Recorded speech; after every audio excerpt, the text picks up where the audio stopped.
The morning sickness hit me like a freight train at 7:15, right in the middle of explaining fractions to my third graders. I gripped the edge of my desk, forcing a smile as 23 pairs of innocent eyes stared at me expectantly. The fluorescent lights of Lincoln Elementary seemed impossibly bright, and the smell of cafeteria breakfast wafting through the ventilation system made my stomach churn violently. "Miss Thompson, are you okay?" Little Mia Chen asked, her voice filled with concern. I swallowed hard, tasting bile. "I'm fine, sweetie. Just give me 1 second." I practically ran to the bathroom, barely making it to the stall before losing what little I'd managed to eat that morning. As I leaned against the cold tile wall trying to catch my breath, reality crashed over me like an icy wave. This wasn't food poisoning. This wasn't stress. This was the 3rd morning in a row I'd been sick, and deep down, I knew exactly what it meant. 3 months ago, I'd attended an education conference in downtown Chicago. I'd been celebrating my recent promotion to head of the elementary English department, enjoying a rare night of freedom from lesson plans and grading papers. The hotel bar had been elegant, filled with the soft murmur of conversation and the gentle tinkling of piano keys. That's where I met him. He'd been sitting alone at the bar, nursing an expensive-looking whiskey, his dark suit perfectly tailored, his presence commanding even in stillness. Our eyes met across the room, and something electric passed between us. He was older than me, maybe early 30s, with intense dark eyes that seemed to see right through me. His jaw was sharp, covered with a carefully maintained shadow of stubble, and when he smiled, it was dangerous and inviting all at once. We talked for hours. He told me his name was Dominic, but nothing more. No last name, no details about his work, nothing that would allow me to find him again. At the time, I thought it was romantic, mysterious. Now, it felt like a calculated move. The night we spent together was unlike anything I'd experienced before. Passionate, intense, consuming. In the morning, he was gone, leaving nothing but a note on hotel stationery. "You're extraordinary. Stay that way." No number, no way to contact him. I'd tried to find him, but Dominic was apparently a very common name in Chicago, and with no other information, it was hopeless. For weeks, I convinced myself it was fine. It had been one perfect night, a beautiful memory, nothing more. I threw myself into my work, into my students, into building the life I'd always wanted. I was 25, independent, and focused on my career. I didn't need a mysterious stranger complicating things. But now, staring at the pregnancy test I'd bought on my lunch break, watching the 2 pink lines materialize with cruel certainty, I realized my life was about to become infinitely more complicated. I was pregnant with a stranger's child. The rest of the day passed in a blur. I moved through my classes mechanically, teaching multiplication tables and reading comprehension while my mind raced. How was I going to do this alone? My parents had retired to Florida last year, and while we were close, the distance felt insurmountable right now. My friends were wonderful, but most of them were single and focused on their careers. None of them had children. I made it through the final bell and the usual chaos of dismissal, smiling and waving at parents while my heart pounded with anxiety. I needed to think, to plan, to figure out how to navigate this impossible situation. My apartment was a small 1-bedroom in Logan Square, nothing fancy but cozy and mine. I collapsed on my worn couch, the pregnancy test clutched in my hand like evidence of a crime. What was I going to do? Could I raise a child on a teacher's salary? Would I have to move back with my parents in Florida? The thought made me want to cry. I spent that evening researching everything I could about single motherhood, prenatal care, and budgeting for a baby. By midnight, I was exhausted and overwhelmed, but I'd made a decision. I was going to have this baby. I was going to figure it out somehow. I'd always wanted to be a mother, even if the circumstances weren't what I'd imagined. The next few weeks were a careful balance of teaching, doctor's appointments, and hiding my condition. I was only about 11 weeks along, so I wasn't showing yet, but the morning sickness was brutal. I became an expert at keeping crackers in my desk drawer, at making excuses to step out of the classroom, at masking my exhaustion with careful makeup and forced energy. My principal, Mrs. Henderson, a kind woman in her 60s who'd been teaching longer than I'd been alive, noticed something was off. She cornered me one afternoon after school, her sharp eyes studying me with concern. "Emma, dear, are you feeling all right? You've seemed a bit under the weather lately." I forced a bright smile. "Just a bit of a bug, Mrs. Henderson. Nothing to worry about." She didn't look convinced, but she nodded. "Well, if you need anything, you let me know. We take care of our own here at Lincoln." Her kindness nearly broke me. I wanted to tell her everything, to ask for help, but I wasn't ready. Not yet. I needed more time to process, to plan, to prepare for how my life was about to change.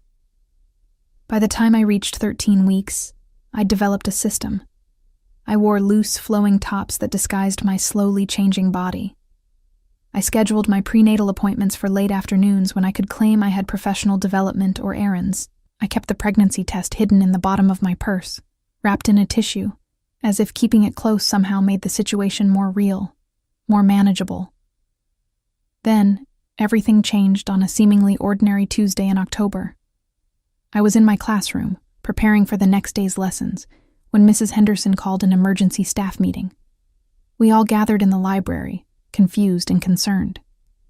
Mrs. Henderson stood at the front, her usual warm expression replaced with something more uncertain. "I have some news," she began. "As you all know, Lincoln Elementary is a public school, but our building has always been owned by the Morrison Education Foundation. Well, the foundation has sold the building. Our new landlord will be taking over next month." A murmur rippled through the staff. We'd all assumed the school district owned the building. This was news to everyone. "Who bought it?" asked James Chen, the 5th grade science teacher. Mrs. Henderson consulted her notes. "A private investment company called Greco Holdings. I'm told the representative will be visiting next week to introduce himself and assure us that nothing will change with our lease or operations." Greco. The name meant nothing to me at the time. It was just another faceless corporation, another entity in the complex web of Chicago real estate. I went back to my classroom and thought nothing more about it, but I should have. Because Greco Holdings wasn't just any investment company, and its owner was about to walk back into my life and turn everything upside down. The following Tuesday, I was helping my students with a reading exercise when the classroom door opened. I looked up, expecting Mrs. Henderson or maybe a parent, but instead found myself staring into a pair of dark, familiar eyes that had haunted my dreams for 3 months. Dominic. He stood in my doorway, impeccably dressed in a charcoal suit that probably cost more than my monthly rent, his presence filling the space like a physical force. His eyes widened slightly when he saw me, the only indication of his surprise, but he recovered quickly, his expression smoothing into professional courtesy. Behind him stood Mrs. Henderson, beaming. "Miss Thompson, this is Mr. Greco, the new owner of our building. He's doing a tour of the school. I hope you don't mind the interruption." Mr. Greco, Dominic Greco. The man I'd spent one passionate night with was now my landlord. The universe had a cruel sense of humor. "Of course not," I managed to say, my voice surprisingly steady, despite the panic coursing through me. "We're always happy to welcome visitors." Dominic's eyes swept over my classroom, taking in the colorful posters, the students bent over their books, and finally, me. His gaze lingered for a moment too long, and I saw recognition, questions, and something else I couldn't quite name. "Beautiful classroom, Miss Thompson," he said, his voice as smooth and dangerous as I remembered. "Your students are lucky to have you. I nodded, unable to form words. Mrs. Henderson was saying something about enrollment numbers and test scores, but I couldn't focus.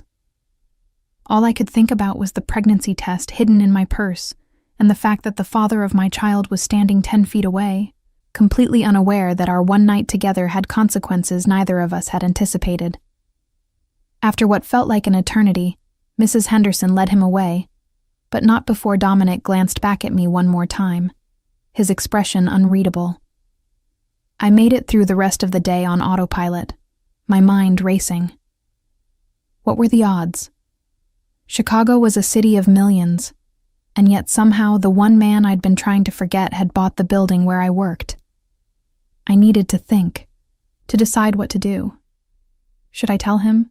Should I pretend we'd never met? Should I look for another job?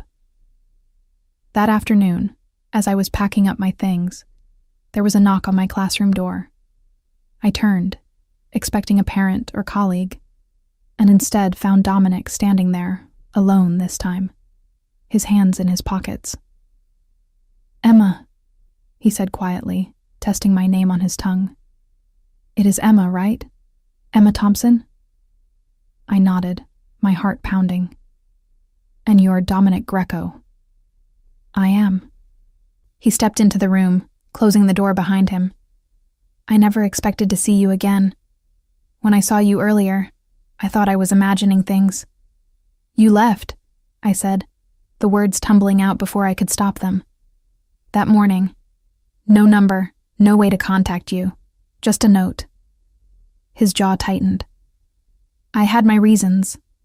I'm sure you did." I turned away, pretending to organize papers on my desk. I couldn't look at him. Not when my secret was growing inside me, not when everything felt so fragile and uncertain. I heard him move closer.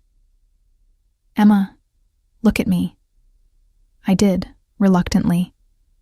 Up close, I could see the fine lines around his eyes, the intensity of his gaze, the barely controlled energy that radiated from him. He was even more attractive than I remembered, which made everything so much harder. "That night meant something to me," he said quietly. "I don't do that. I don't meet women in hotel bars. I don't spend the night with strangers. But you were different." "Then why did you leave?" I asked, hating the vulnerability in my voice. "Because my life is complicated. Because I didn't want to drag you into things you shouldn't be part of." He reached out, almost touching my face, then pulled back. "But seeing you again, I can't pretend I don't want to know you better. Have dinner with me. Let me explain. I should have said no. I should have told him to leave, that I needed time, that everything was too messy. But part of me wanted answers. Part of me wanted to understand who this man was, what his world was like, before I decided whether to tell him about our child. "Okay," I heard myself say. "Dinner, but somewhere quiet. I don't want this to be complicated." He smiled, that dangerous, devastating smile. "I'll pick you up Friday at 7. And Emma, I promise no more disappearing." As he left, I sank into my chair, my hands trembling. I'd just agreed to have dinner with the father of my child, a man who owned buildings and wore suits that cost thousands of dollars, a man whose last name alone seemed to carry weight in this city.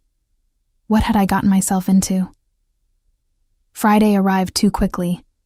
I stood in front of my closet, trying on the 5th outfit, increasingly frustrated. Nothing fit quite right anymore. My body was changing in subtle ways that only I noticed. My breasts were fuller, my waist slightly thicker, my jeans uncomfortable. I finally settled on a black wrap dress that was forgiving enough to hide my evolving figure, paired with a cardigan and simple flats. I'd told myself this was just dinner, just a conversation with someone who'd briefly passed through my life. But as I applied mascara with shaking hands, I knew I was lying to myself. This was the father of my baby. Every decision I made from this point forward would affect not just me, but the tiny life growing inside me. Dominic arrived exactly at 7, driving a sleek black Mercedes that looked out of place on my modest street. He came to my door like a gentleman, dressed in dark jeans and a crisp white shirt with the sleeves rolled up to his elbows, somehow managing to look both casual and impossibly elegant. "You look beautiful," he said, and the sincerity in his voice made my chest tighten. "Thank you." I grabbed my purse, the one with the pregnancy test still hidden in the bottom, and followed him to the car. The restaurant he'd chosen was in River North, an intimate Italian place with dim lighting and private booths. The kind of place where people went when they didn't want to be overheard. We were shown to a corner table, and I couldn't help but notice how the staff treated Dominic with a mixture of respect and wariness, like he was someone important, someone to be careful around. Once we were seated and had ordered wine, I requested water instead, claiming I had a headache, earning a curious look from Dominic. The conversation began tentatively. "Tell me about yourself," he said, leaning back in his seat, his dark eyes studying me. "Beyond the fact that you're an incredible teacher who captures the attention of third graders and mysterious men in hotel bars." I laughed despite my nervousness. "There's not much to tell. I grew up in Illinois, went to college here in Chicago, always wanted to teach. My parents retired to Florida last year. I have a cat named Fitzgerald because I'm a literature nerd. My life is pretty ordinary." "I doubt that." His voice was warm, inviting. "Nothing about you seems ordinary, Emma." I felt heat rise to my cheeks. "What about you? What does the owner of Greco Holdings do when he's not touring elementary schools?" His expression shifted, becoming more guarded. "I manage investments. Real estate mostly. Some business ventures. It's not particularly exciting." But something in his tone suggested otherwise. The way he held himself, the deference of the restaurant staff, the expensive car, the perfectly tailored clothes, everything pointed to a world far more complex than simple real estate investments. "Why did you leave that morning?" I asked, unable to stop myself. "The truth, Dominic. You said your life was complicated. What does that mean?" He was quiet for a long moment, his fingers tracing the stem of his wine glass. When he spoke, his voice was low, careful. "My family has been in Chicago for generations. We have expectations, responsibilities, the kind that don't leave much room for spontaneity or personal choices." "What kind of responsibilities?" "The kind that make relationships difficult." He met my eyes. "I left because I didn't want you caught up in my world. I thought I was protecting you." "From what?" Before he could answer, a man approached our table. He was older, maybe in his 50s, with graying hair and an expensive suit. He nodded respectfully to Dominic. "Mr. Greco, good to see you. I hope I'm not interrupting." "Roberto." Dominic's voice was cool, controlled. "I'm having dinner. We can talk later." The man's eyes flicked to me briefly, assessing, then back to Dominic. "Of course. My apologies." He walked away, but not before I caught the look of concern on his face. "Friend of yours?" I asked. "Business associate," Dominic said shortly. Then, as if realizing how that sounded, he softened. "I'm sorry. My work sometimes follows me places it shouldn't." The rest of dinner was more relaxed. We talked about books, movies, our childhoods. He told me about growing up in Chicago, about his father who'd built the family business, about the pressure to live up to a legacy he wasn't sure he wanted. I found myself relaxing, laughing at his dry humor, drawn to the way he listened like every word I said mattered. But underneath it all, my secret sat like a stone in my stomach. Several times I almost told him. The words were right there, ready to spill out. But something held me back. Fear, maybe. Or the sense that I still didn't fully understand who this man was. After dinner, he drove me home. The car was warm, intimate, filled with intention I remembered from our first night together. when we pulled up to my building. He turned to me, his expression serious. "I want to see you again, Emma. Not just once. I want to know you, to be part of your life, if you'll let me." My heart was pounding. Dominic, there's something. His phone rang, cutting me off. He glanced at it, and his entire demeanor changed. His jaw tightened. His eyes went cold. "I need to take this. I'm sorry." He answered in rapid Italian, his voice sharp, commanding. I didn't understand the words, but I understood the tone. Danger, urgency, authority. This was a different Dominic than the one who'd been charming me over dinner. This was someone harder, darker, powerful in ways that made my skin prickle with unease. When he hung up, he turned to me with an apologetic expression. "I have to go. There's a situation at one of my properties, but I'll call you tomorrow, okay?" I nodded, suddenly relieved to have more time before my confession. "Okay." He walked me to my door, and for a moment I thought he might kiss me. Instead, he touched my cheek gently, his thumb brushing my skin. "Thank you for tonight. It meant more than you know." Then he was gone, and I was alone with my secret, and a growing sense that I'd just glimpsed something I wasn't supposed to see. The next day was Saturday, and I spent it researching. I typed Dominic Greco Chicago into my laptop and was immediately flooded with results. My stomach dropped as I read article after article. Greco Holdings wasn't just a real estate investment company. It was a massive enterprise with connections throughout Chicago, involved in everything from construction to hospitality to import-export businesses. And the Greco family wasn't just wealthy. They were powerful in ways that made my blood run cold. There were photos of Dominic at charity galas, business conferences, city council meetings, always impeccably dressed, always surrounded by men in expensive suits, always with that same carefully controlled expression. But it was the older articles that made my hands shake. 20 years ago, Dominic's father, Antonio Greco, had been investigated for racketeering and money laundering. The charges were eventually dropped due to lack of evidence, but the implication was clear. The Greco family had connections to organized crime, possibly still did, operating in the gray areas where legitimate business and illegal enterprise blurred together. I sat back, my hand instinctively going to my still flat stomach. I was carrying the child of a man who might be involved in the mafia. The father of my baby lived in a world of danger and violence that I couldn't even begin to comprehend. What was I going to do? My phone rang, making me jump. Dominic's name flashed on the screen. I'd given him my number at the restaurant, and now I stared at it, paralyzed with indecision. Finally, I answered. "Emma." His voice was warm, relieved. "How are you?" "I'm fine," I said, trying to sound normal. "How was your emergency last night?" "Resolved. Nothing for you to worry about." There was a pause. I was thinking, maybe we could spend the day together tomorrow. I'd like to show you something. I should have said no.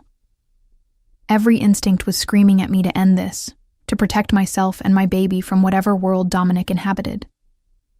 But I also needed answers. I needed to understand who he really was before I made any decisions about our child's future. "What did you want to show me?" "It's a surprise, but I promise, nothing dangerous. Just a part of my life I want to share with you. Will you trust me?" Trust. Such a loaded word. But I heard myself say, "Okay, tomorrow." Sunday morning, Dominic picked me up early. He was dressed casually again. Jeans, a dark sweater, leather jacket. He looked younger somehow, less like the powerful businessman and more like the man I'd met in that hotel bar. We drove out of the city, heading north toward the suburbs. I watched the urban landscape give way to tree-lined streets and elegant homes. Finally, we turned into a gated community, pulling up to a stunning property overlooking Lake Michigan. "What is this place?" I asked as we got out of the car. My grandmother's house, he said softly. She passed away 2 years ago. I come here when I need to think, to remember who I am beyond the business. The house was beautiful, a sprawling Victorian with wraparound porches and gardens that must have been spectacular in the summer. Inside, it was like stepping back in time. Antique furniture, family photos on every surface, the smell of old books and lavender. Dominic led me through the rooms, telling stories about his childhood. His grandmother, Nonna Maria, had been the heart of the family, the one who'd kept everyone grounded. She'd immigrated from Italy with nothing and built a life through sheer determination and love. She used to tell me that family was everything, Dominic said as we sat in the sunroom overlooking the lake. But she also said that family shouldn't be a prison, that we have to choose our own path, even if it means disappointing people. I looked at him, seeing the conflict in his eyes. Is that why you left that morning? Because of family expectations? He nodded slowly. My father wants me to take over the family business completely.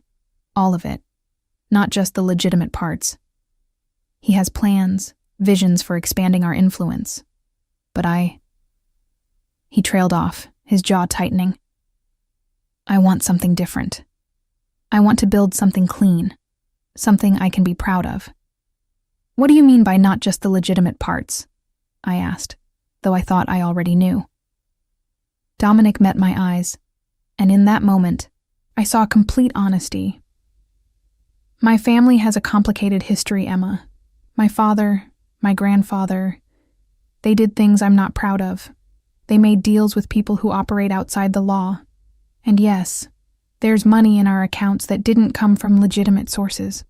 I've been trying to change that, to move us toward legal enterprises, but it's not easy. People have expectations, debts, obligations. My heart was pounding.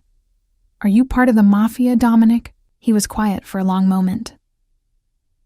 I'm part of a family that used to be.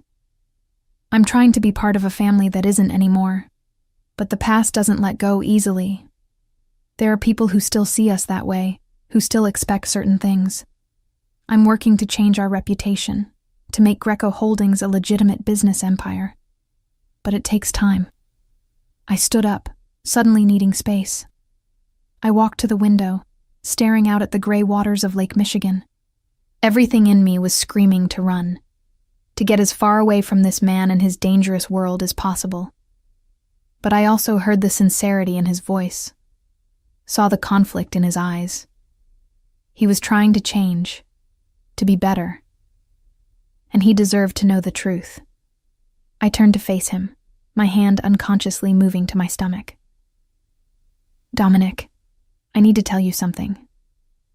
He stood, concern flickering across his face. What is it?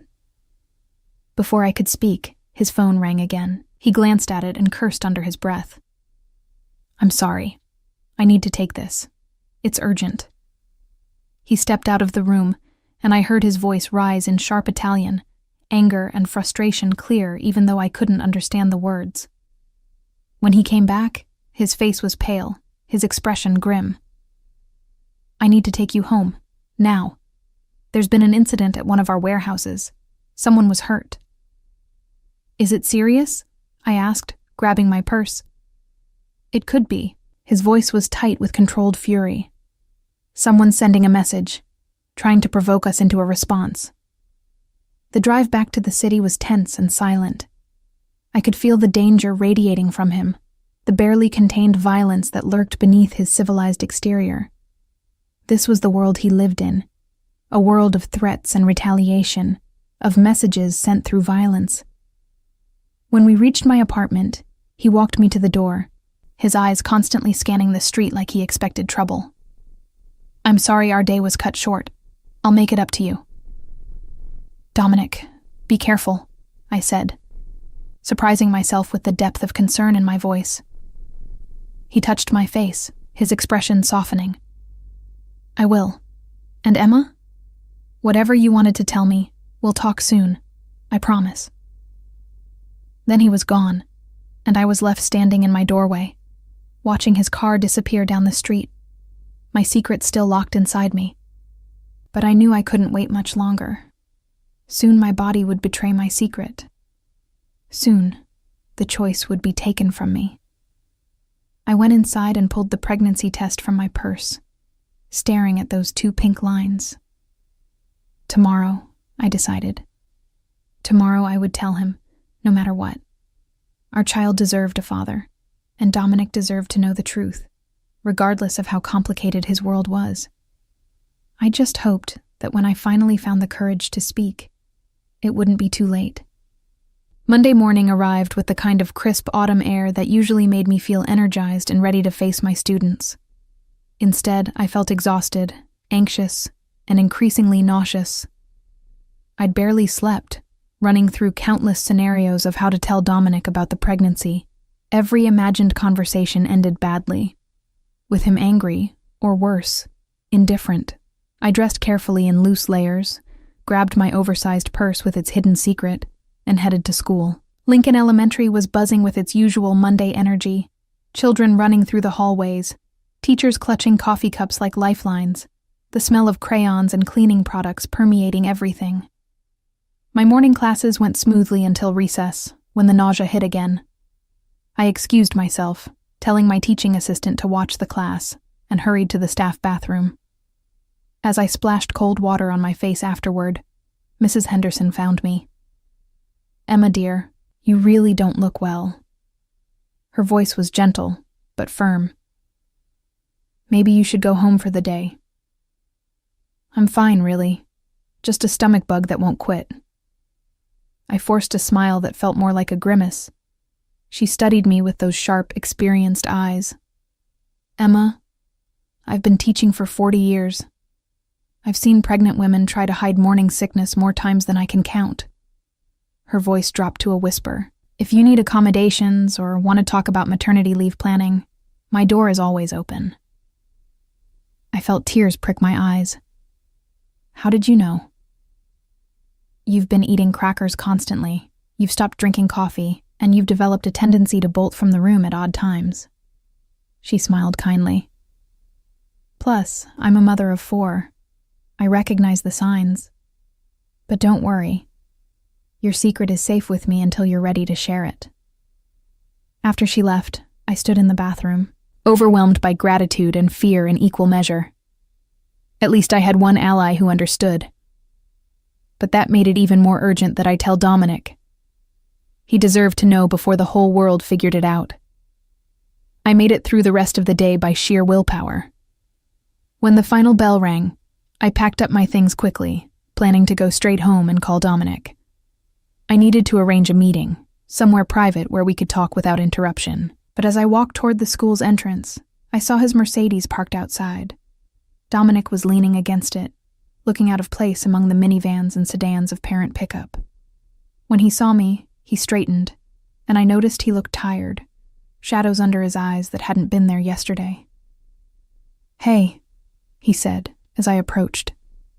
"I hope it's okay that I came by. I wanted to apologize for how yesterday ended and see if you were free for dinner." "Actually, I was going to call you." I clutched my purse tighter, feeling the outline of the pregnancy test through the fabric. "We need to talk. There's something important I have to tell you." His expression became guarded. "That sounds serious." "It is." I glanced around at the parents and children streaming past us. "But not here. Can we go somewhere private?" "My car?" he suggested. I nodded, and we got in. The interior smelled like leather and his cologne, bringing back vivid memories of our night together. He started driving, heading toward the lakefront, neither of us speaking. The silence was heavy with anticipation. He parked in a quiet area overlooking the water, then turned to face me. "Emma, you're making me nervous. Whatever it is, just tell me." I took a deep breath, my hands shaking as I opened my purse. This was it. No more hiding, no more delays. That night we spent together, 3 months ago. It had consequences neither of us expected. I pulled out the pregnancy test, still wrapped in tissue, and handed it to him. He unwrapped it slowly, his expression unreadable as he stared at the 2 pink lines. The silence stretched on for what felt like hours, but was probably only seconds. "Is this child mine?" His voice was barely above a whisper. "Yes." My own voice was trembling. "I found out a few weeks ago. I haven't been with anyone else. I was trying to figure out how to tell you, and then you showed up at my school, and everything got so complicated." "How far along are you?" He was still staring at the test, his knuckles white where he gripped it. 13 weeks, almost 14. I twisted my hands in my lap, unable to read his expression. "I understand if you're angry. I should have told you sooner, but I didn't know how to find you. And then when you reappeared, everything was so confusing." "Angry?" He finally looked up at me, and I was shocked to see tears in his eyes. "Emma, I'm not angry. I'm overwhelmed, scared, but not angry." He reached out and took my hand. "I'm going to be a father." The relief that washed over me was so intense it made me dizzy. "You're not upset?" "No. Terrified, yes. Worried about what this means for you and the baby, definitely. But upset? Never." He squeezed my hand. "Emma, that night meant something to me. I told you that. And now we've created a life together. That's incredible." I felt tears start to fall, and suddenly I was crying. All the stress and fear of the past weeks pouring out. Dominic pulled me against him, holding me as I sobbed into his shoulder, one hand stroking my hair. "It's okay," he murmured. "We're going to figure this out, together. I promise." After I'd calmed down, we sat together in the car, watching the lake and talking about the future. Dominic asked questions about my prenatal care, whether I needed anything, how I was feeling. His concern was genuine, touching, making me fall a little bit more for this complicated, dangerous man. "I want to be involved, Emma. Fully involved. Doctor's appointments, decisions, everything." His voice was intense, determined. "This is my child, too." "I want that," I said honestly. "But Dominic, your world is dangerous. Yesterday you got called away because someone was hurt. How can I bring a baby into that?" His jaw tightened. "I've been working to distance myself from the more problematic aspects of the family business. This just makes it more urgent. I'll do whatever it takes to keep you and our baby safe." "Can you promise that? Can you really get out?" "I can try." He turned to face me fully. "Emma, I need you to understand something. My father won't be happy about this. He has very specific ideas about who I should be with, how I should live my life.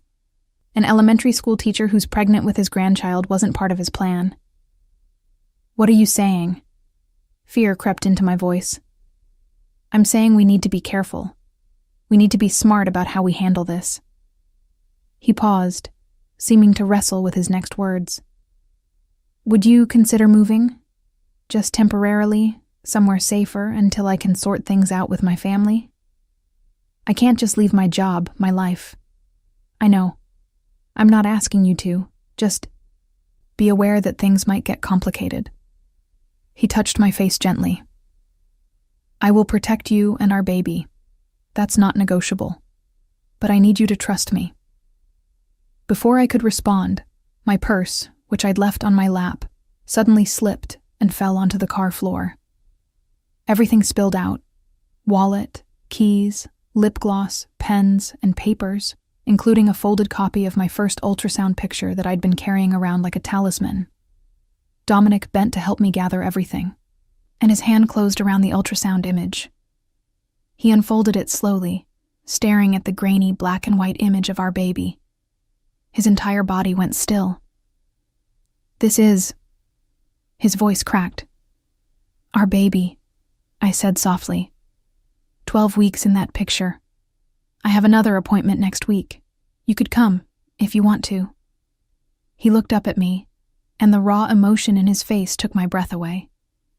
This powerful, controlled man looked completely undone. I would like that. Very much. We stayed in the car for another hour, making plans, discussing logistics. Dominic insisted on giving me his personal number, making me promise to call him for anything, no matter how small. He wanted to know about my doctor, my insurance, whether I needed financial help. I can take care of myself, I said, a bit defensively. I know you can. But you shouldn't have to, not alone. His voice was gentle but firm. Let me help, Emma. Please. As the sun began to set, he drove me home. When we pulled up to my building, I noticed a dark SUV parked across the street, the windows tinted. Dominic saw it too, his entire body tensing. Stay in the car, he said quietly. Dominic, what? But he was already out, walking toward the SUV with purposeful strides. The driver's window rolled down, and I saw them talking, though I couldn't hear the words. Dominic's body language was aggressive, threatening, and whatever he said made the SUV pull away quickly. When he came back to the car, his expression was grim. Someone was watching your building. My blood ran cold. Who? I'm not sure yet. Could be business rivals, could be someone trying to get leverage on me. Either way, I don't like it. He pulled out his phone and made a quick call in Italian, his voice sharp with commands. What are you doing? I asked, fighting panic. Arranging security. I'm going to have someone watching your building just to be safe. You can't just put guards on me without asking. Watch me. His voice was steel. Emma, someone was watching your home. That means they might know about you, about us. I will not take chances with your safety or our babies. Not negotiable. We argued about it for another 10 minutes, but he was immovable. Finally, exhausted and overwhelmed, I gave in. He walked me to my apartment, checking every corner, every shadow, before allowing me inside. Lock the door behind me, he ordered, and call me if anything seems off. Anything at all. I mean it, Emma. After he left, I did as he asked, then sank onto my couch, my hands shaking. What had I gotten myself into? One moment I was a normal teacher living a quiet life, and the next I was pregnant with a mob boss's baby, with mysterious people watching my building and security guards being assigned to protect me. I spent the evening alternating between panic and strange excitement. Despite everything, despite the danger and uncertainty, I couldn't deny the flutter in my chest when I remembered how Dominic had looked at that ultrasound, how he'd held me when I cried, how determined he was to be part of our baby's life. The next morning, I was getting ready for work when my phone rang. Unknown number. I almost didn't answer, but something made me pick up. Miss Thompson? A woman's voice, polite but cold. My name is Angela Greco. I'm Dominic's mother. I think we need to have a conversation about my son and your situation. My heart stopped. How did you get my number? That's not important. What's important is that we meet. Today, if possible. There are things you need to understand about my family before you make any decisions that might affect all of our futures. I don't think that's a good idea. I should talk to Dominic first. Dominic doesn't need to know about this conversation. Not yet. Her voice held a veiled threat. I'm trying to help you, Miss Thompson, but I can only do that if you cooperate. There's a cafe on Michigan Avenue, Cafe Bella. Meet me there at noon. Come alone. She hung up before I could respond. I stared at my phone, my mind racing. Should I tell Dominic? Should I go? What did his mother want? I texted Dominic. Your mother called me. She wants to meet. His response was immediate. Do not meet with her. I'm serious, Emma. My mother is not who you think she is. Let me handle this. But my curiosity and concern won out over caution. Angela Greco knew about the pregnancy, which meant the family knew. And if I was going to navigate this world, I needed to understand the players. I needed to know what I was up against. At 11:30, I told Mrs. Henderson I had a doctor's appointment and left school. The cafe was elegant and quiet, the kind of place where wealthy women lunched while discussing charity galas and society gossip. I spotted Angela Greco immediately. She was in her early 60s, impeccably dressed in designer clothes, her dark hair perfectly styled, her posture radiating authority and old money. She saw me approach and gestured to the chair across from her. "Miss Thompson, thank you for coming. Please sit." I sat, my hands clutched in my lap. Up close, I could see the resemblance to Dominic. The same dark eyes, the same sharp intelligence, the same barely concealed intensity. "I'll get straight to the point," she said, stirring her espresso with precise movements. "You're pregnant with my son's child. Under normal circumstances, I would be thrilled to welcome you into our family. But circumstances are far from normal." "What do you mean?" Her eyes were sharp, assessing. "My son is trying to distance himself from certain aspects of our family business. He thinks he can just walk away, build something legitimate, pretend the past doesn't exist. But it's not that simple. We have obligations, enemies, debts that can't be paid with legitimate money. And now you've complicated everything by becoming pregnant. I didn't plan this. I know. But intentions don't matter. What matters is that you and your child are now targets. Anyone who wants to hurt my family, to get leverage over my son, will see you as the perfect opportunity. Do you understand what that means?" I felt cold all over. "Are you saying my baby is in danger?" "I'm saying you need to be realistic about what kind of life you're signing up for. This isn't a fairy tale, Miss Thompson. This is a world where people disappear, where children are used as pawns, where a simple trip to the grocery store could end in violence." She leaned forward, her voice dropping. "I'm trying to protect you by warning you. Walk away now while you still can. Take some money, move somewhere quiet, raise your child in peace. Dominic will understand eventually." I stared at her, anger rising to replace my fear. "You want me to take money to disappear? To keep your grandchild from you?" "I want you to survive. I want my grandchild to survive. And the best way to do that is to not be connected to this family." Her expression softened slightly. "I'm not a monster, Miss Thompson. I'm a mother trying to protect her son and her future grandchild from a life I wouldn't wish on anyone. Does Dominic know you're saying this to me?" Dominic is in love with an illusion. The idea that he can have both worlds, that he can be part of this family and also live a normal life with you. But he can't. Eventually, he'll have to choose. And when he does, I need you to understand what that choice really means." Before I could respond, the door to the cafe opened and Dominic strode in, his face dark with fury. He spotted us immediately and came straight to our table. "Mother, what are you doing?" Angela smiled calmly. "Having a conversation with the mother of my grandchild. Is that not appropriate?" "Not when you're trying to scare her away."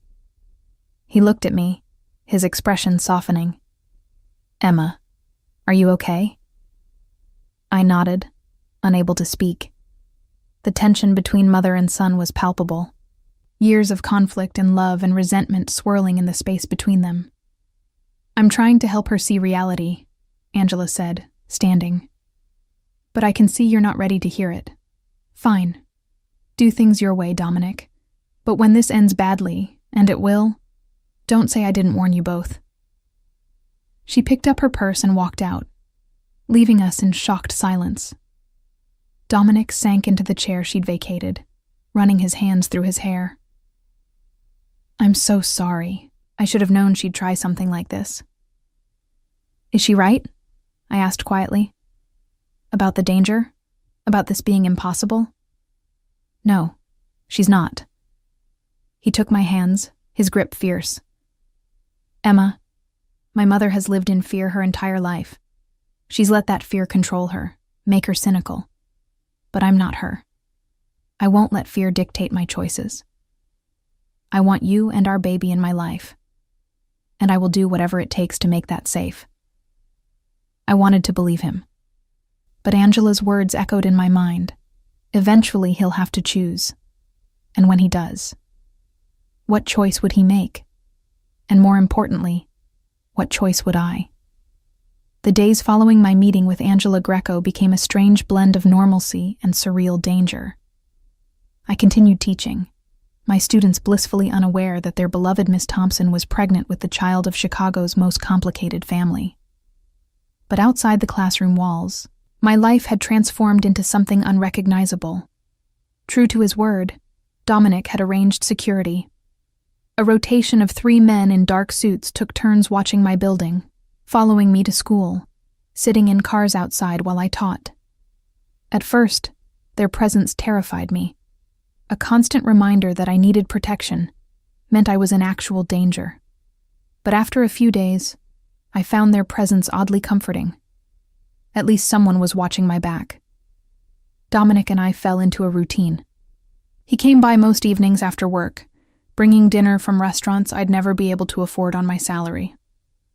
We'd sit in my modest apartment, eating expensive Italian food while discussing baby names, nursery colors, and the mundane details of my prenatal care. In those moments, it was easy to forget the darkness that surrounded his world. He accompanied me to my 16-week appointment, and I watched his face transform when he heard the heartbeat for the first time. The strong, steady thump filled the examination room, and tears streamed down his face without shame. He gripped my hand so tightly it almost hurt, but I didn't mind. In that moment, he wasn't a dangerous businessman with mob connections. He was just a man overwhelmed by the miracle of impending fatherhood. "That's our baby," he whispered, his voice thick with emotion. "That's really our baby." The doctor smiled at us, probably used to seeing fathers react this way, but I knew it meant something different for Dominic. This baby represented possibility, a chance to build something good in a life that had been defined by his family's dark legacy. However, not everything was smooth. At school, I noticed changes. Parents who'd always been friendly started giving me odd looks. One mother, whose husband apparently worked in city government, pulled me aside one morning. "Miss Thompson, is everything all right? I heard some concerning rumors about associations you might have." Her voice was polite but laced with judgment. "I don't know what you mean," I said carefully. "Just be careful, dear. The company you keep reflects on the school, and on you." After she left, I felt sick. Dominic's world was bleeding into mine, tainting the life I'd carefully built. Mrs. Henderson noticed my distress and called me into her office during lunch. "Emma, I'm going to ask you something, and I need you to be honest with me." She closed the door, her expression concerned. "Are you in some kind of trouble? Because there have been some unusual people asking questions about you. And that man who picks you up sometimes, I recognize him from the news. He's connected to some very powerful people." I sank into a chair, exhausted from keeping secrets. "I'm not in trouble. At least not the kind you're thinking. Dominic is the father of my baby. He's trying to be supportive, but his family is complicated." Mrs. Henderson studied me for a long moment. "Complicated is one word for it. Emma, I'm not going to judge you, but I need to know, is this school safe? Are my students safe?" "Yes," I said firmly. "Dominic would never let anything happen here. The security he's provided is as much to make sure nothing spills over into my workplace as it is to protect me." She nodded slowly. "Okay, I trust you. But Emma, if that changes, if you feel unsafe for even a moment, you tell me immediately. We'll figure something out." That conversation weighed on me. I was bringing danger to people I cared about, threatening the sanctuary that Lincoln Elementary had always been. That evening, when Dominic came over, I confronted him. People are asking questions. Parents, my principal. Your mother was right. Being with you puts everyone around me at risk. He set down the Chinese food he'd brought, his expression troubled. I know. I'm working on a solution. What kind of solution? My father wants to meet you. He said it quickly, like ripping off a bandage. He's demanded it, actually. Says he won't approve any of my plans to legitimize our business until he's vetted you himself. My blood ran cold. Vetting me? I'm not applying for a job, Dominic. I'm carrying your child. I know. And that's exactly why he wants to meet you. In his world, you're not just my girlfriend. You're potentially the mother of the next Greco heir. That comes with expectations. He took my hands. I'll be with you the whole time. He can be intimidating, but he won't hurt you. He just wants to understand who you are. And if I don't meet his approval? Dominic's jaw tightened. Then he doesn't approve. But it doesn't change anything between us. I've made my choice, Emma. You and our baby come first. The meeting was arranged for Saturday evening at the Greco family estate in Lake Forest. Dominic picked me up in the late afternoon, and I'd never been more nervous. I dressed carefully in a modest navy dress that disguised my small but growing bump, minimal makeup, my hair pulled back in a professional style.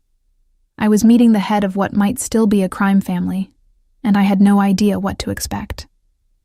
The Greco estate was stunning. A sprawling property with manicured lawns, security gates, and a mansion that looked like something from a movie. As we drove up the circular driveway, I saw several men in dark suits positioned around the property, watching, always watching. Breathe, Dominic said gently, noticing my panic.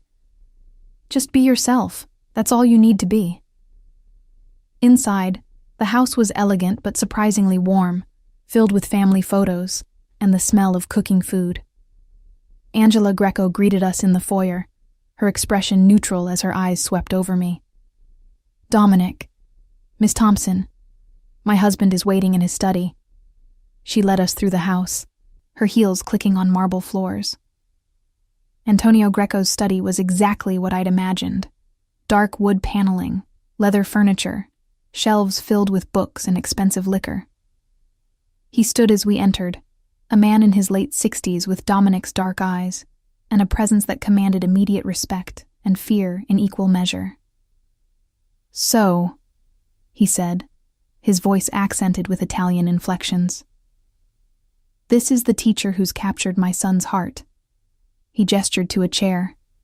Sit. Let's talk. The next hour was one of the most intense of my life. Antonio asked questions about my background, my family, my education, my plans for the future. He was polite but probing, clearly assessing whether I was suitable for his son. Angela sat silently in the corner, her expression unreadable. My son tells me you don't come from money, Antonio said at one point. That you're a public school teacher. Noble work, but not exactly what I'd envisioned for Dominic's children's mother. With respect, Mr. Greco, I didn't envision any of this either, I said, surprising myself with my directness. But I'm not going to apologize for who I am or what I do. I love teaching. I love helping children, and I'm going to love and raise my child the best way I know how. Something flickered in Antonio's eyes. Respect? Maybe. Or amusement. You have spine? Good. You'll need it in this family. He turned to Dominic. You're sure about this? About leaving the old business behind for her?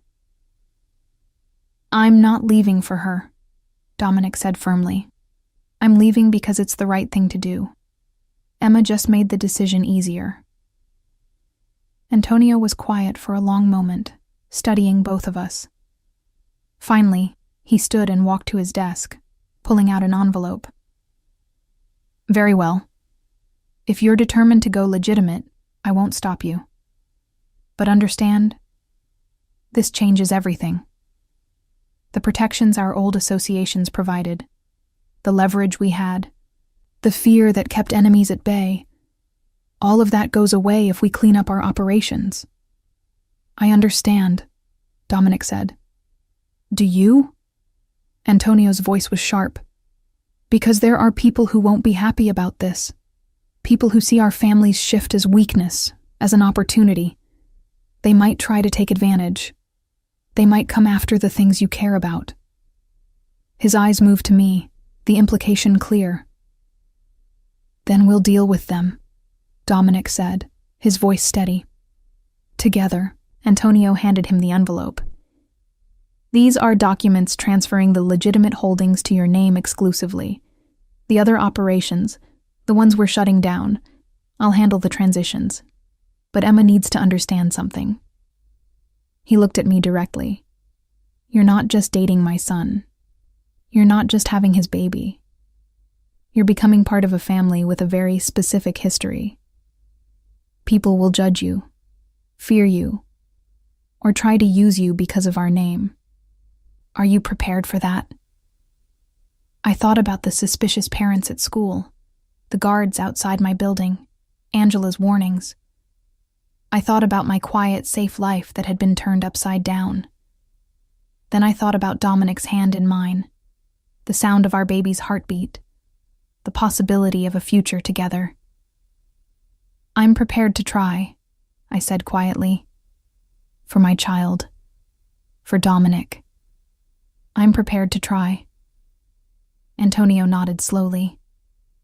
Then welcome to the family, Emma Thompson. May God help us all. Dinner that followed was surprisingly pleasant.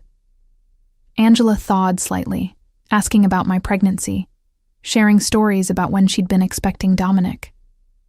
I learned about his childhood, his rebellious teenage years, his slow realization that he wanted something different than what his family offered. As we were leaving, Angela pulled me aside. I was harsh when we first met. I apologize for that. I was trying to protect you in the only way I knew how. She touched my hand gently. But I see now that you're stronger than I gave you credit for. You'll need that strength. The path ahead won't be easy. I'm beginning to understand that, I said. Good. Then understand this too. I may have doubts about this choice, but that baby you're carrying is my grandchild, and I protect what's mine. If you need anything, you call me. Family takes care of family. On the drive home, I felt emotionally exhausted but oddly hopeful. That went better than I expected. My father respects honesty and courage. You showed both. Dominic reached over and took my hand. Emma, I know this has been overwhelming, but I promise you, we're going to build something good, something clean. Our child won't grow up in the shadows. I wanted to believe him. I really did. But as we drove through the dark Chicago streets, passing by warehouses and industrial buildings that might or might not still be part of illegal operations, I couldn't shake the feeling that leaving the shadows was going to be harder than anyone anticipated. My intuition proved correct 3 days later. I was at school, teaching my afternoon class about sentence structure, when the fire alarm went off. It wasn't a scheduled drill, and the sudden blaring made everyone jump. We filed out according to protocol, my students in a neat line, other classes streaming out behind us. That's when I saw the smoke. It was coming from the school's office wing, thick black smoke billowing from broken windows. Fire trucks were already arriving, but my first thought was for the school records, the files, everything that made Lincoln Elementary function. Then I saw the message. Someone had spray painted across the side of the building, visible to everyone gathered on the front lawn. Greco horror. This is just the beginning. My blood turned to ice. The other teachers were staring at the message, at me, connecting dots they'd only suspected before. Students were asking questions, parents pulling up and seeing the vandalism, and suddenly every eye was on me. Mrs. Henderson rushed over, her face pale. Emma, get in my car. Now. I didn't argue. She drove me away from the chaos, away from the accusing stares and whispered conversations. When we were several blocks away, she pulled over. This is what I was afraid of, she said quietly. Emma, I believe you when you say you're not involved in anything illegal. But your association with Dominic is putting the school at risk. The board is going to want answers. Parents are going to demand action. She looked at me with genuine sadness. I think you need to consider taking a leave of absence, at least until this situation is resolved. You're suspending me? I felt tears start to fall. I'm trying to protect you and the school. This is temporary, just until things calm down. You'll keep your benefits. Your position will be waiting. But right now, you being here is dangerous for everyone. She drove me home, and I climbed the stairs to my apartment in a daze. The security guard stationed outside my building, a different one than usual, gave me a concerned look, but said nothing. Inside, I finally let myself break down. I called Dominic, sobbing so hard I could barely speak. He was there in 20 minutes, holding me while I cried out all the fear and frustration and grief of losing the job I loved because of circumstances beyond my control. I'm so sorry, he kept saying. God, Emma, I'm so sorry. I should have protected you better. I should have seen this coming. Who did this? I demanded. Who would target a school? His expression went dark, dangerous. I have my suspicions. There are families who aren't happy about our shift toward legitimacy. They see it as weakness, as betrayal. This is them testing me, seeing if I'll retaliate the old way. And will you? He was quiet for a long time. I want to. Every instinct is screaming at me to make them pay for threatening you, for putting those kids at risk. But that's exactly what they want. For me to prove I'm still the same as them, still willing to use violence and intimidation. He cupped my face in his hands. So no, I'm going to handle this the legal way. Police reports, lawyers, security improvements. I'm going to prove we're different now. And if the legal way doesn't work? His eyes were hard, uncompromising. Then I'll do whatever it takes to keep you and our baby safe, legal or not. That night I couldn't sleep. I kept thinking about the spray-painted words, about my students who'd witnessed it, about the life I was being forced to leave behind. At some point Dominic's phone rang, and he stepped into the kitchen to take the call, speaking in low, urgent Italian. When he came back, his face was grim. That was one of my security team. The fire at your school. It wasn't random vandalism. Someone planted an accelerant. This was deliberate, calculated arson. Oh God. I felt sick. They could have killed someone. There were hundreds of children in that building. I know. Which is why I'm moving you out of this apartment. Tonight. What? No. I'm not letting them drive me out of my home. Emma, please. His voice cracked with desperation. They know where you live. They proved today they're willing to escalate. I have a safe place, a penthouse with security that can't be breached, just until we figure out who's behind this and neutralize the threat. Neutralize the threat? You sound like you're planning a military operation. In a way, I am. This is war, Emma. And you and our baby are the most valuable targets on the board. I won't lose you. I can't. In the end, I agreed. What choice did I have? My school had been attacked because of me. My students had been put in danger because someone wanted to send Dominic a message. Staying in my apartment meant maintaining the illusion of normalcy, when nothing about this situation was normal anymore. We packed my essentials quickly. Clothes, toiletries, the ultrasound pictures I kept on my nightstand, books to keep me occupied during my forced leave of absence. As we carried boxes down to Dominic's car, I looked back at my building, wondering if I'd ever feel safe enough to return. The penthouse was in a luxury high-rise downtown, the kind of place I'd only seen in magazines. The security was indeed impressive. Doorman, key cards, cameras everywhere, guards patrolling the building. The apartment itself was beautiful but cold, all modern lines and expensive furniture, nothing personal or warm. "We'll make it home," Dominic promised, seeing my expression. "Bring whatever you need, decorate however you want. This is your space now, too."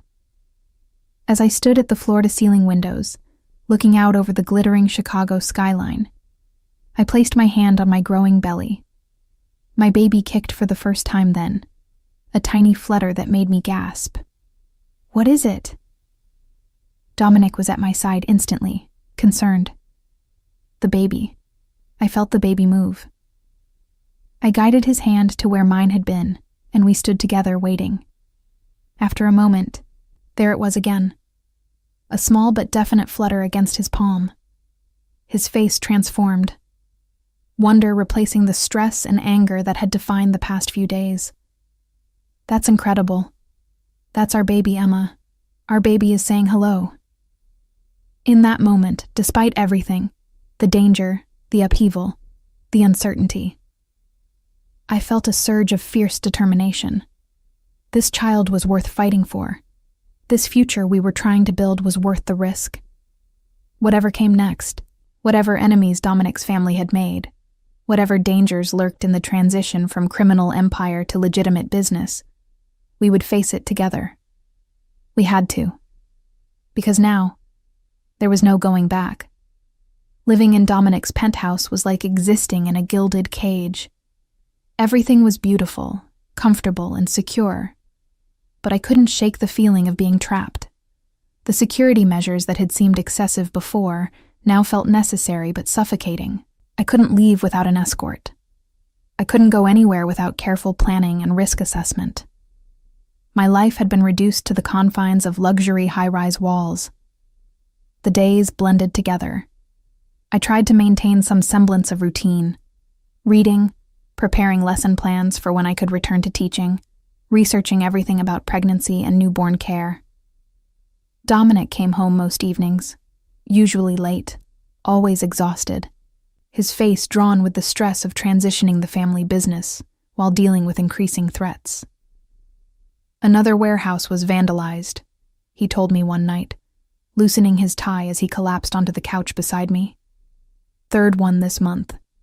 Whoever's orchestrating this is systematic, trying to cripple our legitimate operations while I'm trying to build them up." "Do you know who it is?" I asked, rubbing his shoulders, feeling the tension knotted there. "I have suspicions. The Rossini family has been making moves, trying to take over territory we're vacating as we go legitimate. They see our shift as weakness, as an opportunity to expand their own operations." His voice was bitter. Apparently, choosing to be a better person makes you a target. I was 20 weeks along now, visibly pregnant, my body changing in ways that were both miraculous and terrifying. We'd had another ultrasound. A girl, the doctor told us, and Dominic had cried again, overwhelmed with joy and fear in equal measure. We were having a daughter, a little girl who would inherit both his name and all the complications that came with it.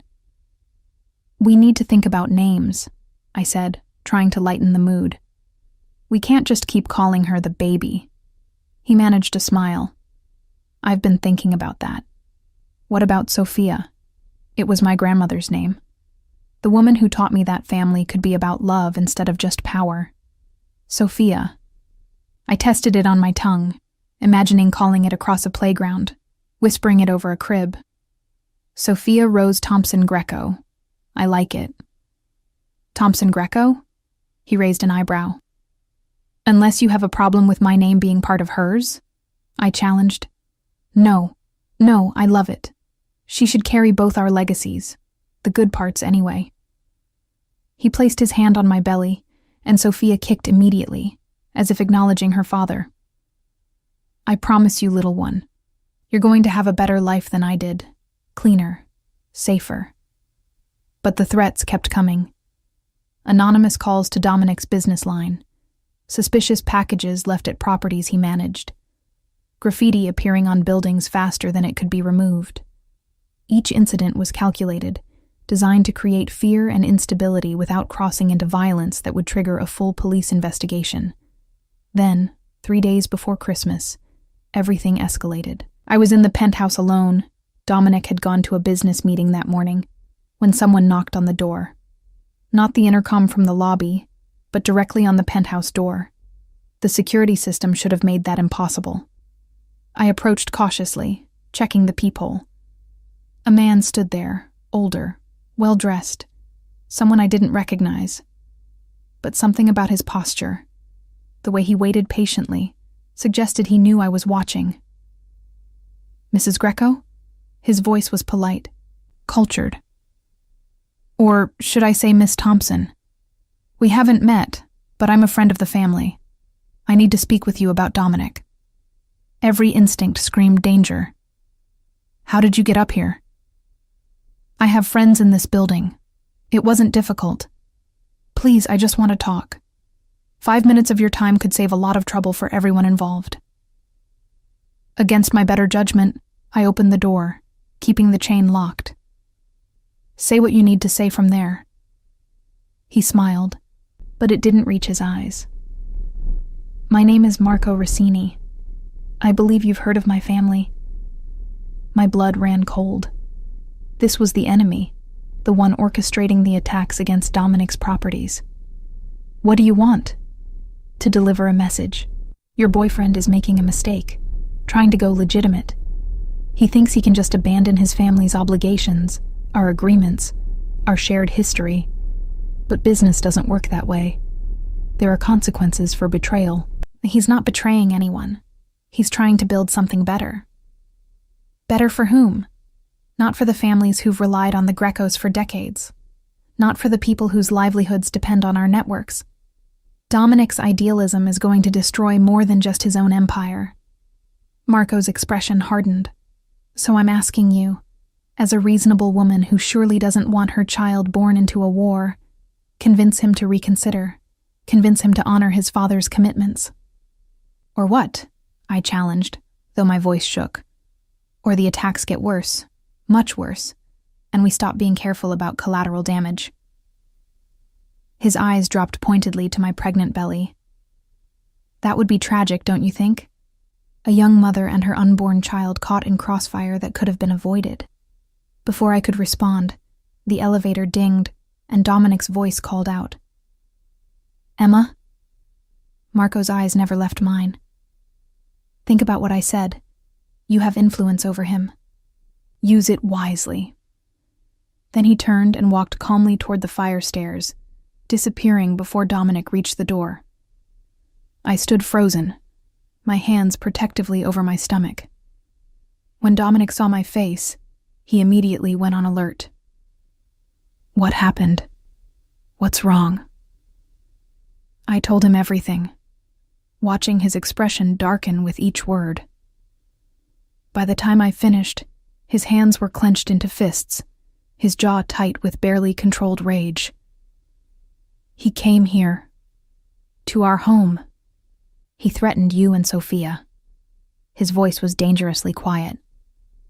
"That changes everything." "Dominic, what are you going to do?" He pulled out his phone, making a series of calls in rapid Italian. I caught fragments. Increased security, track him down, every available resource. When he finally hung up, he turned to me with an expression I'd never seen before, something cold and ruthless that reminded me exactly whose son he was. I tried to do this the right way. I tried to walk away from violence, from the old methods. But they won't let me. They keep pushing, keep threatening, and now they've crossed a line I can't ignore. He pulled me into his arms, holding me tight. "I'm going to end this, tonight, one way or another." "What does that mean?" I was terrified by the resolve in his voice. "It means I'm calling a meeting, all the families, and I'm going to make it clear that threatening you and Sophia is not negotiable. That anyone who continues this campaign will face consequences they won't like." That sounds like a threat. It is. But it's also an opportunity for peace. For them to accept the new reality or face war with a family that still remembers how to fight. He kissed my forehead. "Stay here. Don't open the door for anyone. I'll have 3 guards posted outside, people I trust with my life. This ends tonight." After he left, I paced the penthouse, unable to settle. Outside the floor-to-ceiling windows, Chicago glittered in the winter darkness, oblivious to the drama playing out in its shadows. I thought about calling my parents in Florida, warning them that things might get dangerous. But what would I say? That their daughter was caught in a mob war because she'd gotten pregnant by the wrong man? Hours passed. Midnight came and went. I dozed on the couch, exhausted but unable to sleep properly. Every sound made me jump. Every creak of the building sent my heart racing. At 3 a.m, my phone rang. Unknown number. I almost didn't answer, but something made me pick up. "Emma." Angela Greco's voice was tight with controlled panic. "You need to get to Rush University Medical Center. There's been an incident. Dominic he's hurt." The world tilted. "How bad?" "Bad enough. Just get here. I'll have a car waiting downstairs." The drive to the hospital was a blur. The guards who'd been posted outside my door came with me, flanking me protectively as we rushed through emergency room doors. Angela was waiting, her usually impeccable appearance disheveled, her eyes red from crying. "What happened?" I demanded. "The meeting went badly. Rossini had brought men, more than we anticipated. There was shooting. Dominic got hit trying to get to his car." Her voice cracked. "He's in surgery now. They don't know yet if...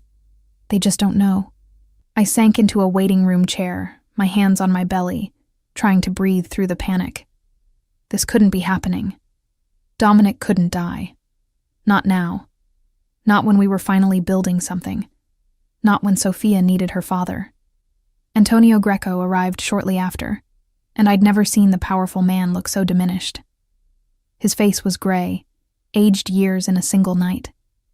He sat beside his wife, taking her hand, and for the first time I saw them not as mob royalty, but as parents terrified of losing their child. "This is my fault," Antonio said quietly. "I should have handled Rossini myself. Should have dealt with this before it touched Dominic, before it touched you." He looked at me with genuine remorse. "I'm sorry, Emma, for all of this. You didn't deserve to be dragged into our world." "I made my choice," I said, though my voice shook. "I chose Dominic. I chose this life. I just need him to survive so we can live it." Hours crawled by. Dawn broke over Chicago, pale winter light streaming through hospital windows. Angela went to get coffee. Antonio made calls, his voice sharp as he barked orders about retaliation and security. I just sat, praying to a God I wasn't sure I believed in, making desperate bargains about all the things I'd do if Dominic survived. Finally, a surgeon emerged, still in his scrubs. We all stood, holding our breath. "He's stable," the doctor said, and I felt my knees nearly give out. The bullet hit his shoulder, missed anything vital. He lost a lot of blood, but he's going to recover. You can see him in about an hour, once we get him settled in a room. The relief was overwhelming. Angela actually hugged me, something she'd never done before, both of us crying with the release of tension. Antonio's shoulders sagged, and he suddenly looked his age, exhausted and grateful. When they finally let me see him, Dominic was pale, hooked up to various monitors and IVs, but his eyes were open. He managed a weak smile when I entered. "Hey," he rasped. "Sorry for scaring you." I burst into tears, carefully sitting on the edge of his bed, mindful of his injuries. "You almost died. You almost left me alone to raise Sophia by myself. I know. I'm sorry." He lifted his uninjured arm to wipe my tears. "But Emma, it's over. The meeting, it didn't go how I planned, obviously. But before Rossini's men started shooting, I made it clear that you and Sophia are untouchable, that anyone who comes after my family will face not just me, but every resource the Grecos have ever built. His expression hardened. And after tonight, after what they did, even the families who were on the fence about my legitimacy plans have lined up behind me. No one wants the kind of war this could become. So what happens now? Now we rebuild. Really rebuild. Rossini is facing attempted murder charges. There were dozens of witnesses. His organization is going to collapse under the legal pressure. And I have commitments from the other families that they'll stay out of our territory while we complete the transition. He touched my face gently. We won, Emma. Maybe not the way I wanted, but we won. We get our future. We get to raise Sophia in peace. I wanted to believe him. As I sat there holding his hand, feeling our daughter move inside me, I let myself imagine that future. A life where Dominic came home every night without looking over his shoulder. Where Sophia could grow up knowing her father wasn't involved in anything dark or dangerous. Where I could return to teaching without fear of bringing danger to my students. Maybe it was naive.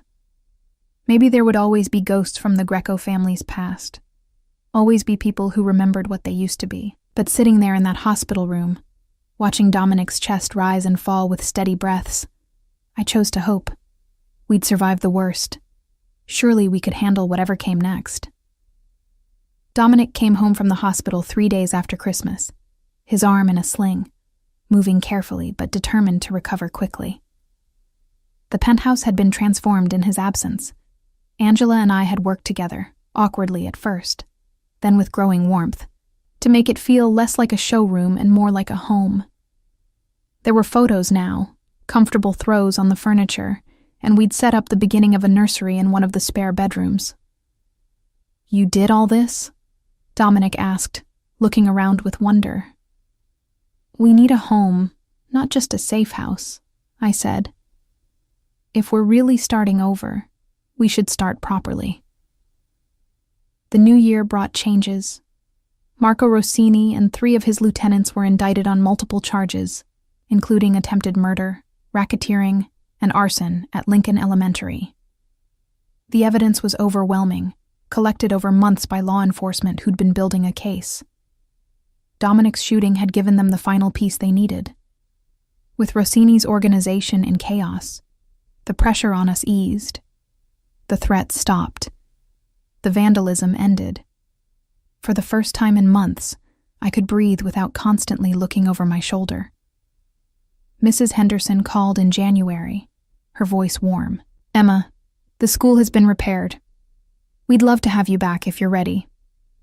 Though I understand if you want to wait until after the baby comes. I thought about it carefully. I was 26 weeks along now, visibly pregnant. And while I felt good, the idea of returning to work, while still dealing with the aftermath of everything, felt overwhelming. Would it be possible to take maternity leave a bit early? I could come back in the fall, help with the new school year. Of course, dear.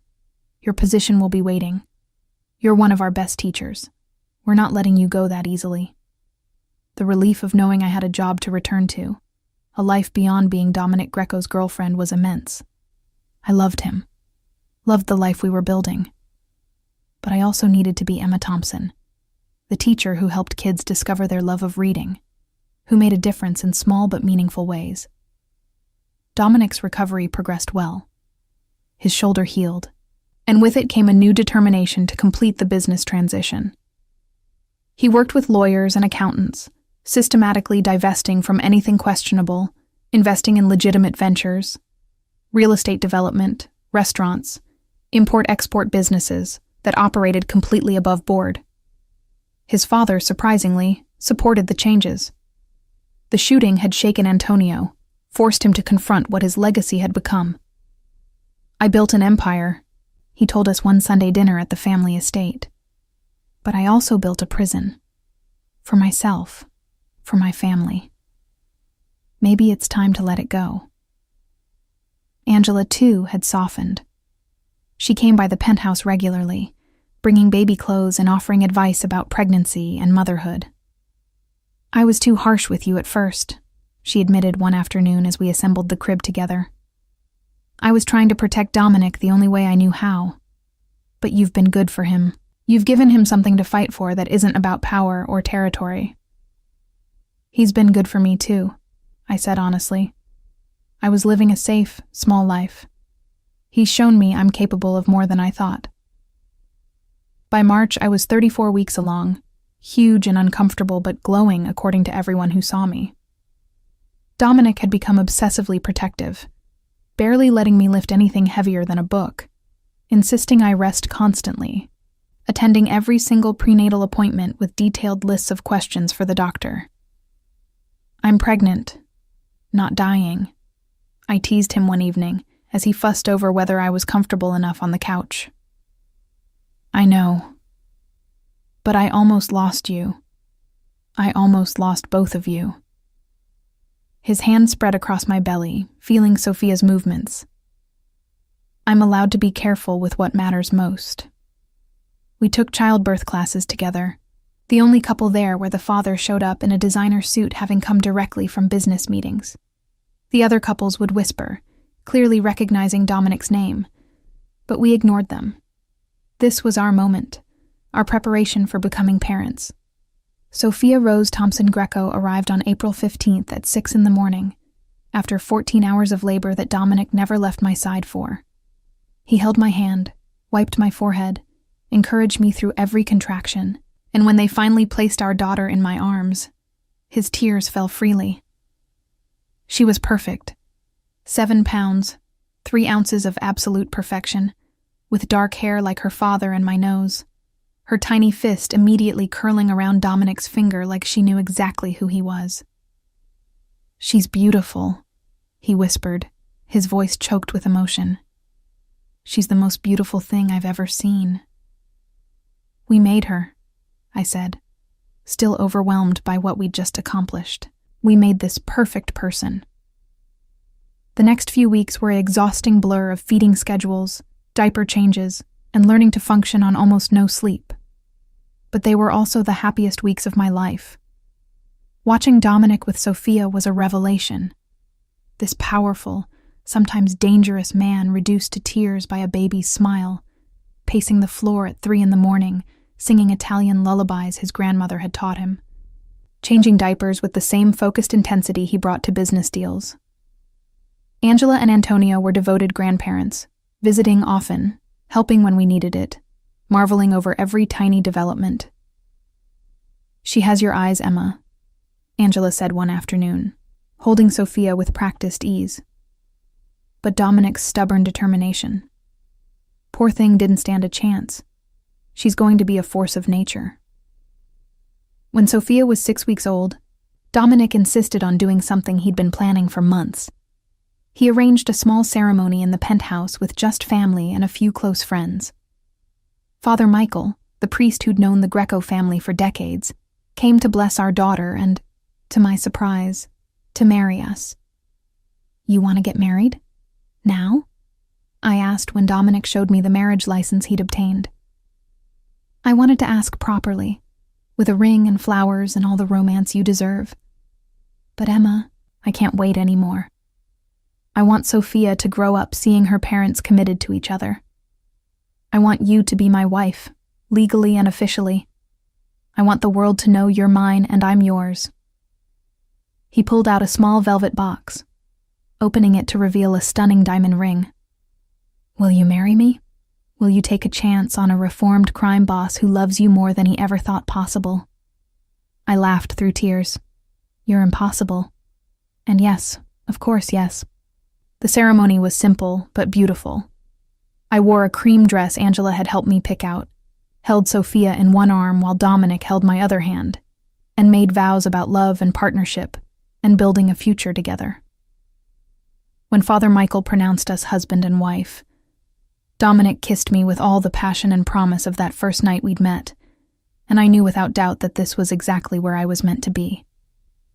Life settled into a new rhythm. I returned to teaching that fall, juggling lesson plans with motherhood, grateful for Angela's help with childcare and Dominic's flexibility in his schedule. The school welcomed me back warmly, and while there were still whispers about my mob connections, they faded over time as people saw I was just Emma Thompson, beloved teacher who happened to have married into a complicated family. Dominic's business transformation continued. Greco Holdings became known as one of Chicago's most ethical development companies, creating affordable housing projects and investing in struggling neighborhoods.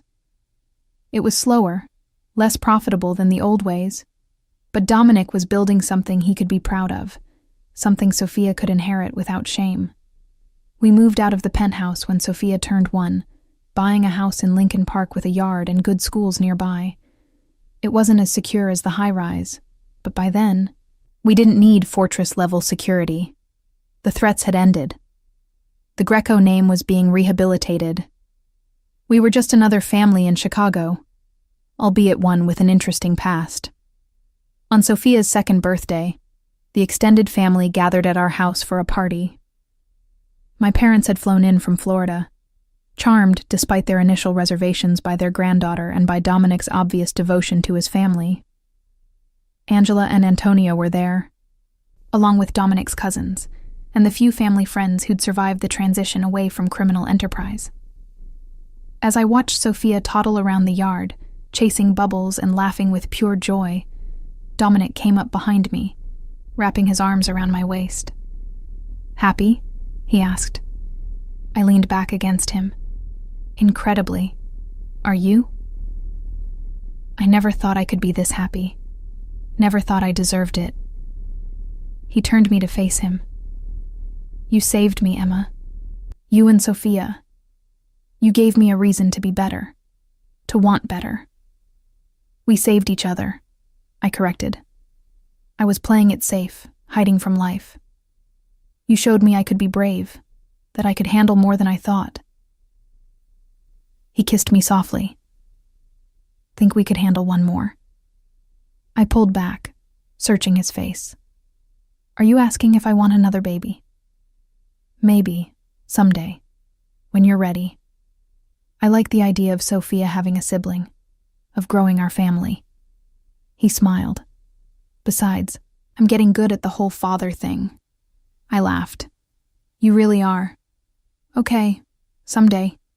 Let's see how we handle the terrible twos first."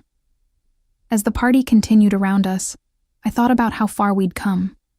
From a one-night stand in a hotel bar to this, a marriage, a daughter, a life built on love and second chances. It hadn't been easy. We'd faced danger, judgment, and our own doubts. But we'd survived. We'd chosen each other, again and again, through every challenge. That night, after everyone had left and Sophia was asleep, Dominic and I sat in our living room, my head on his shoulder, his hand in mine. "Do you ever regret it?" I asked. "Choosing this life over the one your family expected?" "Never. Not for a second." He kissed the top of my head. "I chose love over power. I chose you and Sophia over an empire built on fear. That's not a sacrifice. That's the best decision I ever made." I looked around our home, at the photos on the walls showing our journey from that first ultrasound to Sophia's birthday party, at the toys scattered across the floor, at the life we'd built from an impossible beginning. "I love you, Dominic Greco," I said quietly. "I love you too, Emma Thompson Greco. Always and forever." And in that moment, I knew without doubt that our story, which had started with secrets and danger and uncertainty, had found its happy ending. Not because everything was perfect, but because we'd chosen to face imperfection together. We'd built something real, something lasting, something worth fighting for. We'd built a family. And that was the greatest triumph of all.